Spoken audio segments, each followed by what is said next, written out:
आहा, आनंद आ गया स्वामी। यहाँ की सुंदरता और शांति देखकर मेरा मन प्रसन्न हो गया। ऐसा स्वाभाविक है कल्याणी। ये दंडक वन कई ज्ञात अज्ञात त्यागियों की तपभूमि है। यहाँ जप तप करने वालों ने मानव कल्याण और अपने आराध्य के दर्शनों के लिए अपना सर्वस्व निछावर कर त्यागमय जीवन स्वीकार किया है। यहाँ ऐसे ही तपस्वी रहते हैं।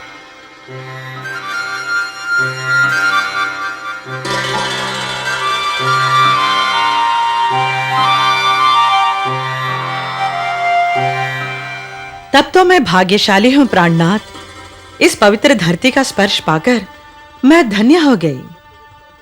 तभी तो अपने भक्तों के त्याग से प्रसन्न होकर मेरे आराध्य ने मानव रूप में देवभूमि भारत में अवतार लिया है। अपने भक्तों की चरणों की धूल माथे से लगाकर पूछा है कि हे पूज्यवरो, हम आपके लिए ही इस वन में विचर रहे हैं। कृपया हमें अपनी सेवा का शुभ अवसर दीजिए। क्या आपके आराध्य इष्टदेव मनुष्य रूप धारण करके इस वन में विचर रहे हैं स्वामी? हाँ प्रिय, हमारे और इन ऋषियों के इष्ट देव एक ही हैं। ये सब हमारे इष्ट देव के दर्शन पाने के लिए ही इस हिंसक जीवों से भरे कठोर जंगल में तप कर रहे हैं। ओह, इन महान आत्माओं के दर्शन को स्वयं अवतार भी आतुर रहते हैं स्वामी। हाँ देवी, इन साधकों की साधना हमारे मन को तृप्त करती है। इसलिए हमने भी पर्वत को अपना डेरा बनाया है, ताकि हम भी इन्हीं के जैसे लगें। हमारे इष्ट देव के अवतार के दर्शन हमें इन्हीं महात्माओं के कारण होते हैं।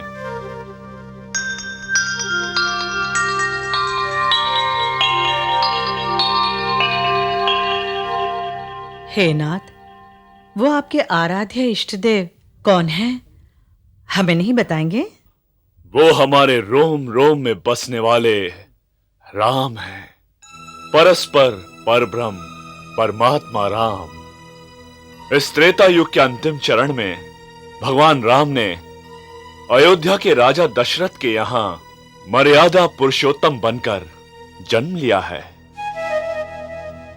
अब वही राम माता कैकेयी की इच्छा पूरी करने और पिता की आज्ञा का पालन करने के लिए छोटे भाई भरत को राजगद्दी मिले, इसलिए छत्र और राज सिंहासन को आंखों में लगे तिनके की तरह त्याग कर 14 वर्षों का वनवास भोग रहे हैं। उनके साथ उनके छोटे भाई लक्ष्मण हैं। जो राम के वनवास को अपना वनवास समझकर उनके पीछे पीछे चल रहे हैं। ओह, तो आपके इष्ट देव राम भी आपके जैसे ही वैरागी हैं। हे शिवे, हमारे इष्ट राम उनके भाई लक्ष्मण ही नहीं, माता सीता भी परम वैरागी है। उनके चरणों के पीछे चलने वाली माता सीता का हाल ही में दुराचारी रावण ने हरण कर लिया है। उन्हीं को ढूंढते हुए विरह से विकल बने राम वनों में भटक रहे हैं। उनके इस रूप का दर्शन करने हम इस दंडक वन में आए हैं। बस देवी, थोड़ी दूर और चलना होगा। उस विरह मूर्ति राम के दर्शन आपको भी होंगे। विरह मूर्ति राम? हाँ प्रिय, उनके इस रूप के दर्शन करोगी तभी मानोगी। चलो।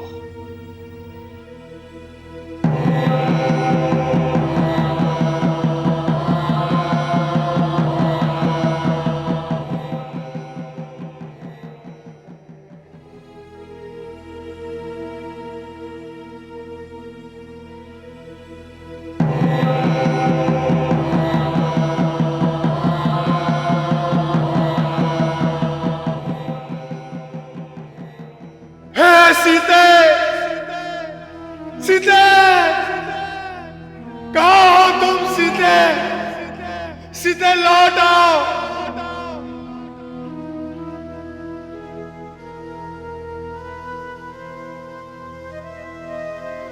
सीते आ जाओ।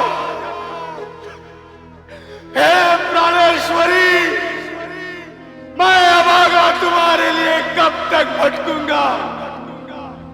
मैं वीर वृत्ति धनुर्धारी होकर भी तुम्हारी रक्षा नहीं कर सका।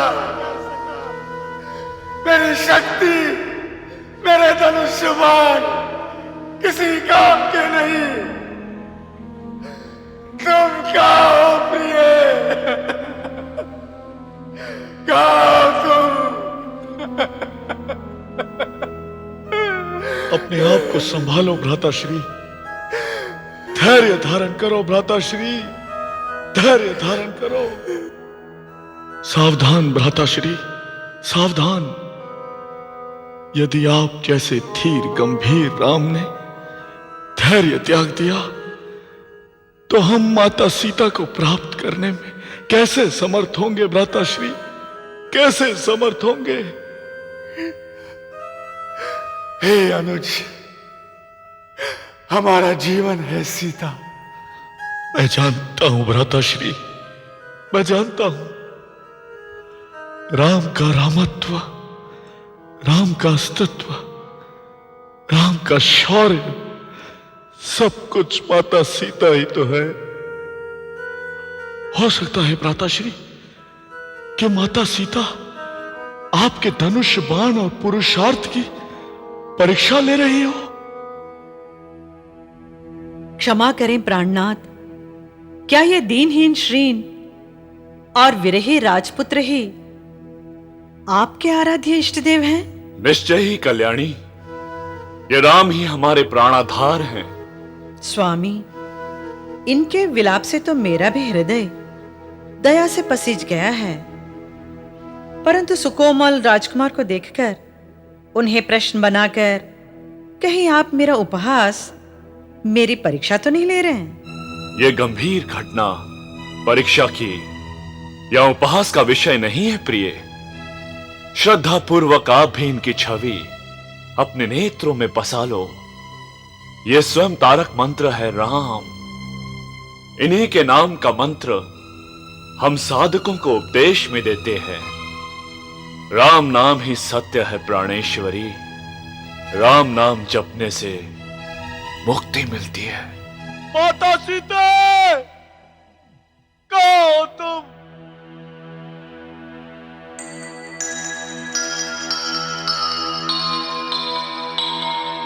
परम योगेश्वर शिव के इष्टदेव, बिछड़ी हुई स्त्री का विरही राजकुमार।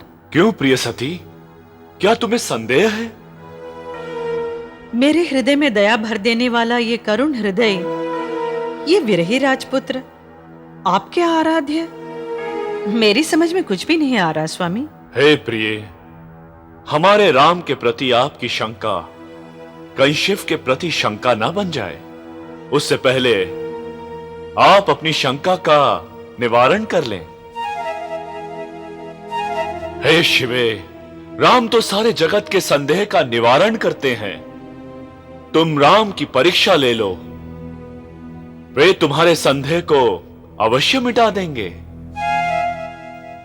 हे सती, स्वयं काकभूषणी यज्ञ विलक्य, जहां बलि और देव ऋषि नारद, जिसने भी राम को संदेह से देखा और उनकी परीक्षा ली, उनके भ्रम का निवारण श्री राम ने अवश्य किया। स्वामी, आत्मज्ञानियों का कहना है कि ईश्वर को कहने से नहीं मान लेना चाहिए, उन्हें स्वयं के प्रयत्न से जान लेना चाहिए।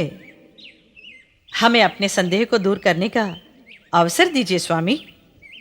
राम कौन है, हम भी तो उन्हें जाने। हे प्रिय, हमारे वचनों पर विश्वास रखो, अन्यथा ये उदासीन विरक्त शिव एक विरही राम के दर्शन के लिए व्यर्थ वन में नहीं आता। श्री राम के प्रति इतनी अद्भुत निष्ठा है आपकी, तो मैं भी उनके समीप जाकर उनको अवश्य परखूंगी।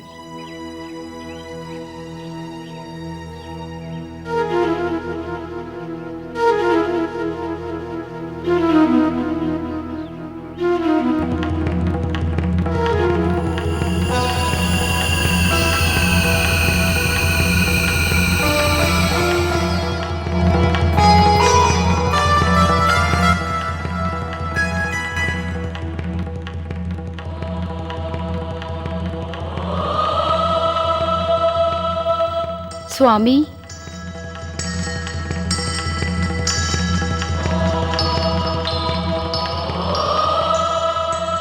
लो स्वामी, मैं आ गई।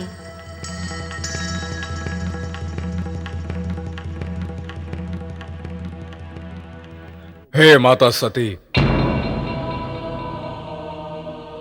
मैं आदित्य कुल में जन्मा महाराज इक्ष्वाकु का वंशज दशरथ पुत्र राम अपने अनुज लक्ष्मण सहित आपको प्रणाम करता हूं।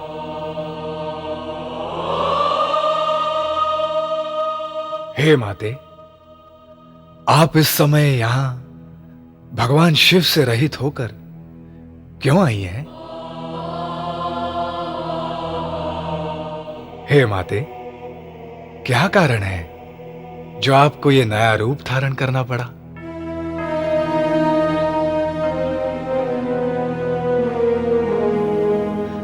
हे माते, आप किस प्रयोजन से यहां आई हैं? माते, कृपया हमें आज्ञा दें, हम दोनों भ्राता आपकी क्या सेवा करें, आपका क्या प्रिय करें। हे माते, आपका सम्मुख आगमन हमारे लिए शुभ शगुन है। आपने सीता का रूप धारण कर प्रतीक रूप से हमें संदेश दिया है कि आपके आशीर्वाद से हमें हमारी सीता अवश्य प्राप्त होगी।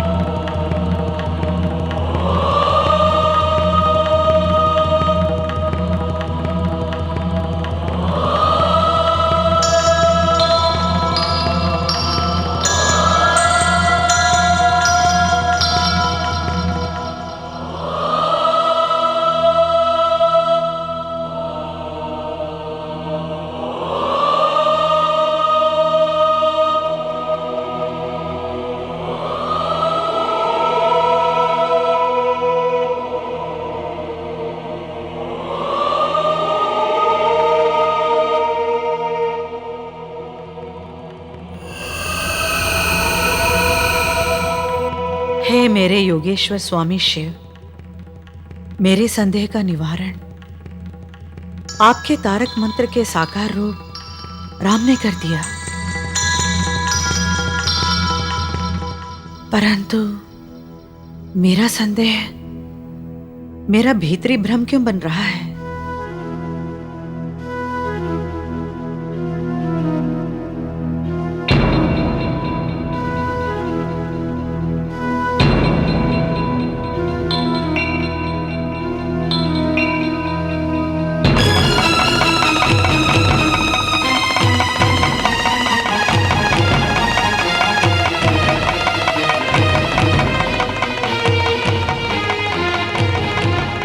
क्या हुआ?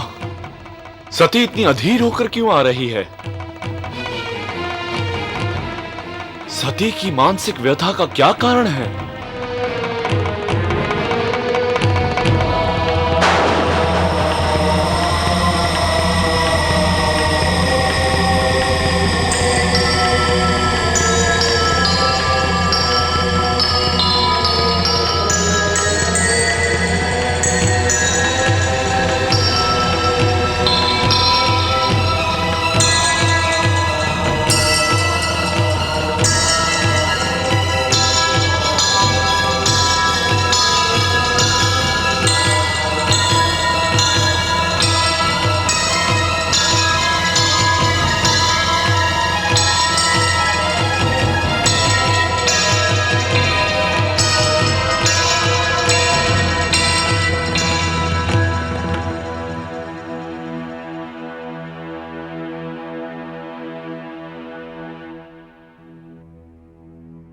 सती ने हमारे आराध्य इष्ट राम की अर्धांगिनी सीता का रूप धारण करके उनकी परीक्षा ली है और हमारे आराध्य ने उसे माता कहकर संबोधित किया है।